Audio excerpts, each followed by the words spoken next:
Hoy celebramos a San Pedro Damián, obispo y doctor de la Iglesia.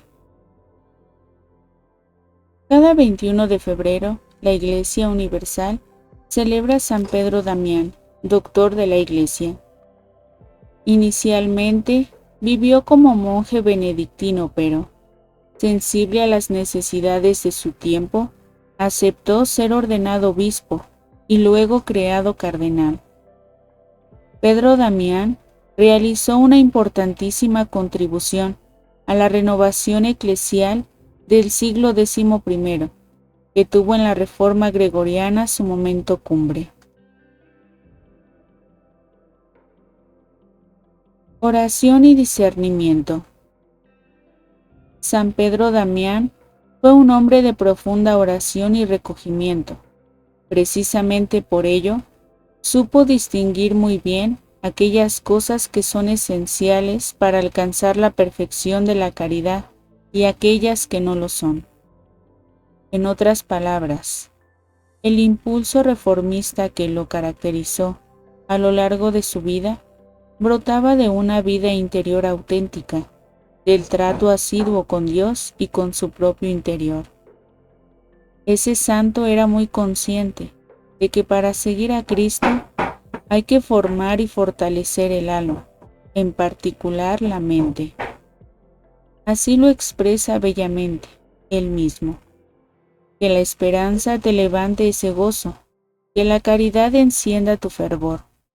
Así tu mente, bien saciada, será capaz de olvidar los sufrimientos exteriores y progresará en la posición de los bienes que contempla en su interior. Damián. El santo nació en 1007 en Ravenna, Italia. Perdió a sus padres de muy niño y quedó al cuidado de uno de sus hermanos, quien no lo trató debidamente. No obstante, para su fortuna, otro de sus hermanos, arcipreste de Ravenna, se compadeció de él y se encargó de su educación.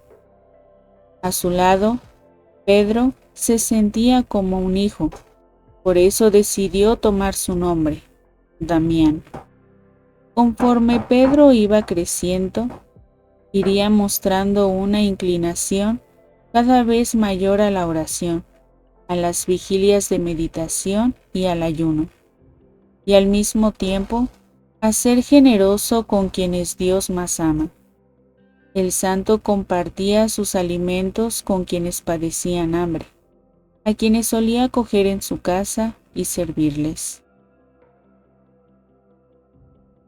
Cristo, alimento del alma, fortaleza de la mente. El itinerario espiritual de San Pedro Damián comenzó con los benedictinos. Entusiasmado con la reforma de San Romualdo, se hizo monje en el monasterio de Fonte Avellana. Movido por un fervor muy grande, Pedro se entregó a la práctica de las disciplinas y rigores más duros. Usó cilicios, se alimentó con solo pan y agua, se flageló. Sin embargo, su cuerpo no aguantó por mucho tiempo y se debilitó notoriamente. Eso lo obligó a moderarse.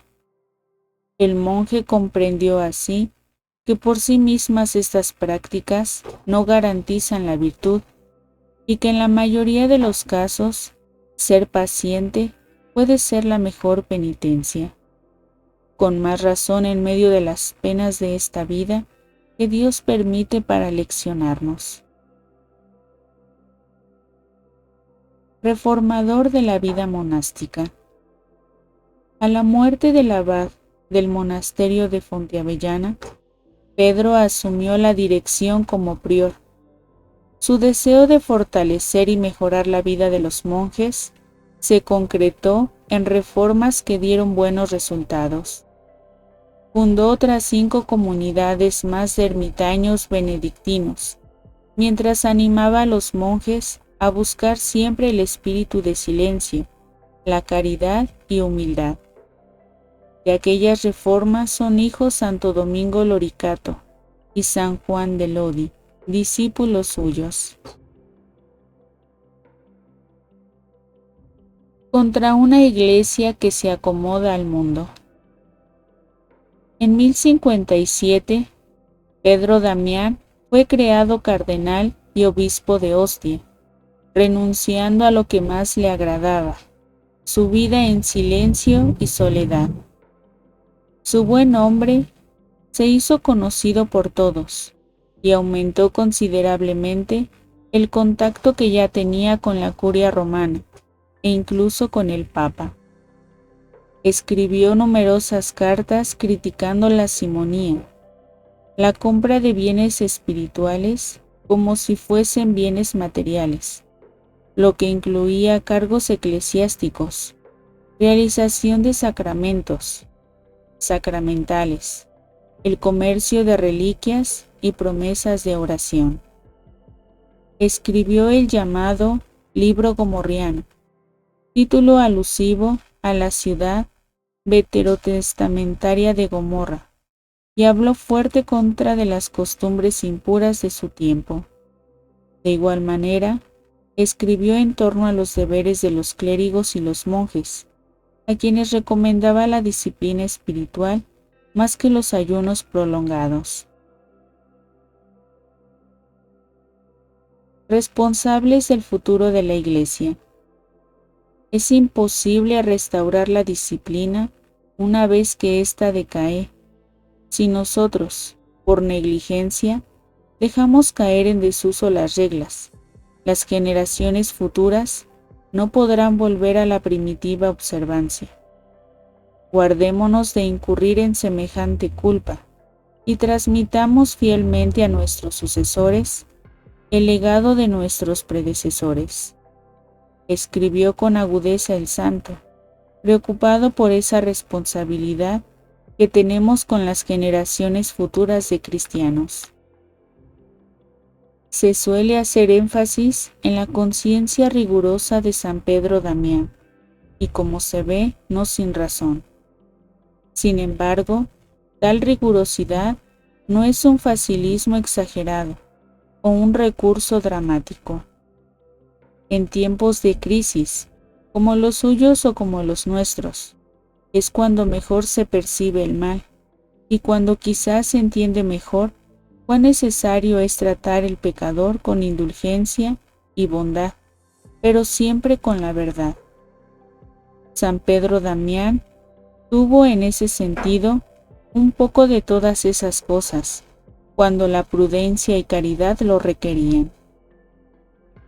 Por eso, a quienes lo juzgan para condenarlo, hay que recordarles que la personalidad del santo era esencialmente sencilla, muy propia del hombre común, del cristiano de a pie que ama al Señor y procura seguir sus pasos.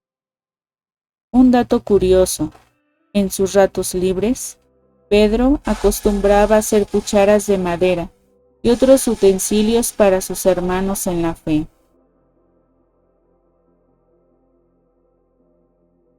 El episodio final.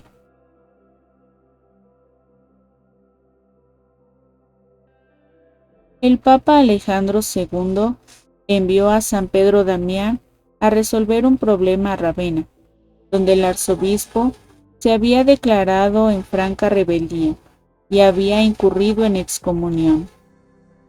Lamentablemente, el santo llegó cuando el prelado había muerto, pero fue tal su ejemplo de justicia y caridad en la corrección fraterna, que los cómplices del rebelde reconocieron su error, asumieron su penitencia y reformaron sus conductas. De camino de regreso a Roma, Pedro Damián cayó enfermo durante su estancia en un monasterio en las afueras de Faenza. Allí murió el 22 de febrero de 1072.